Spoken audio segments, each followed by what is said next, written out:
এইসবের জন্য ক্ষমা চাইবে। তারপরে মমতা ব্যানার্জি এসপিকে 14 তারিখ বেলা 11টা থেকে 1টা এসপি অফিসকে ঘেরাও, কোনো নোটিশ দেবো না। 1 লাখ লোক নিয়ে হুমায়ুন কবির যা।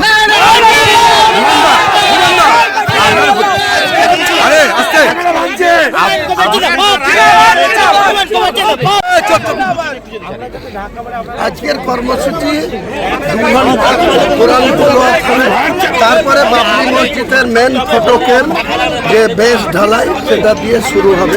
তারপরে ইঞ্জিনিয়াররা তাদের মতো করে 2 বছরের বাধার চেষ্টা হয়েছিল, বাধা যতই আসুক বাধাকে অতিক্রম করব ইনশাআল্লাহ। আল্লাহ আমার পাশে আছে, আল্লাহ খুশি আছে, আল্লাহর ইচ্ছায় আল্লাহ বাংলার কোনো শক্তি নাই, ভারতবর্ষের কোনো শক্তি নাই বাবরি মসজিদের। বাংলার में आज से शुरू होने जा रही बाबरी